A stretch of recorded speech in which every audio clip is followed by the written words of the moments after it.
Hello everyone, welcome back. I'm Amanda Brown, your 805 Realtor, and today we're diving into a town a lot of people don't know about, even a lot of Californians. It's called Atascadero. I was born and raised here and now fortunate to live here again and work here as your local real estate agent. So I get asked a lot, what is it actually like to live in Atascadero? So today I'm going to give you my honest opinion, a few of the top pros and a few of the top cons. So whether you're thinking about moving here or you're just curious about life on the Central Coast, stick around because this video is for you. Okay, so let's get into it. I would say pro number one is location and weather. As you can tell, I'm standing out here in this beautiful balmy breezy weather in my backyard, but also is the location. Atascadero is literally exactly 3.5 hours south of San Francisco and 3.5 hours north of Los Angeles. But then let's talk about within our county. We are about 15 minutes to the coast, to Morro Bay, and then we are about 15 minutes to downtown San Luis Obispo and only 10 to 12 minutes to Paso Robles wine country. I mean, that kind of lifestyle and flexibility is incredibly rare with this type of weather, and then especially without traffic. So that's one of the biggest reasons people fall in love with living here. Pro number two is affordability. Well, affordability relative to the rest of California, particularly a small town this close to the coast. So now look, nothing in California is cheap, but compared to the Bay Area, LA, San Diego, or Santa Barbara, Atascadero gives you significantly more home for your money. We're talking larger lots, more square footage, and in many cases, enough space for animals and recreational vehicles. Again, very little traffic, something that LA and the Bay just will never be able to offer. So for families or buyers who want a detached home with a little breathing room, Atascadero is one of the most competitive options on the Central Coast right now. And for investors, rental demand. Now, rental demand's a little difficult return on investment on long-term rentals, but because of the tourism traffic from Paso and Pismo, this is one of the only cities left that you can get a short-term rental license within city limits. Okay, so pro number three is community and that small town feel. And this one's personal to me, is the community. So Atascadero has this really authentic small town feel because, well, it is a small town. You actually know your neighbors and the local businesses are thriving. We have the Sunken Gardens and Holiday Day festivals, Fall Festival, the Wintertime Festival. It's actually really fun here. And I love to see our local businesses that was created by locals doing so well. And also too, it's a type of place like when you walk into a coffee shop or the bar, they already know what you want to drink and they get it ready for you right as you walk in. It's kind of cool.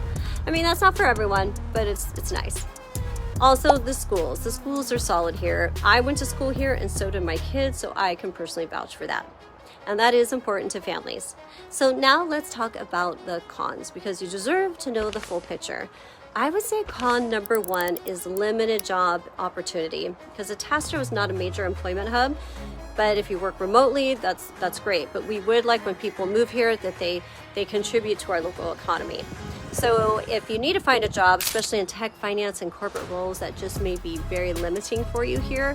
But most of our major employers in the area is healthcare, the wine industry, construction, real estate, education, agriculture, and government. So if you fall into one of those brackets, you should be fine.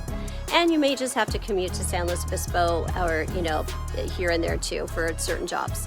All right, con number three, I would say is it can get hot here. And for some people, that just doesn't work for them.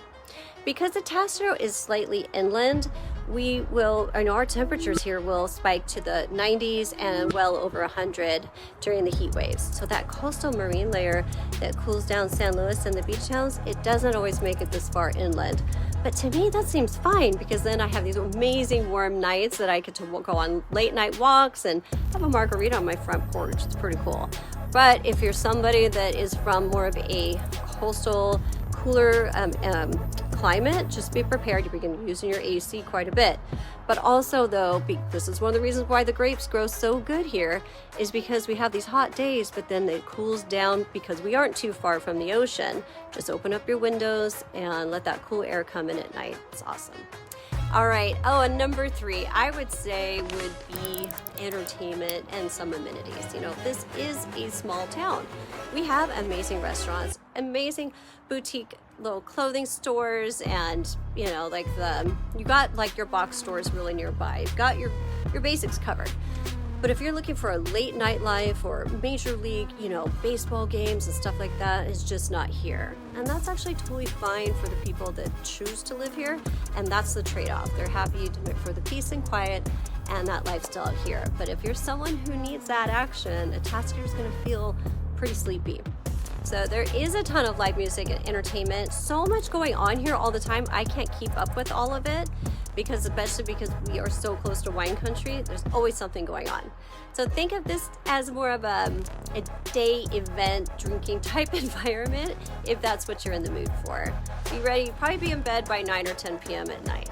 So personally, I think this town is one of the Central Coast's best kept secrets, especially for buyers who want value, lifestyle, and community, all in one place. So if you're thinking about making a move to Atascadero, Paso Robles, or anywhere in San Luis Obispo County, I'd love to help you figure it out if it's the right fit. Drop a comment below. Remember, I'm your 805 Realtor, and I will make your real estate goals work out. Don't forget to like and subscribe, and I do my best to post new content every week about living, buying, and selling here on the Central Coast. I'll see you in the next one.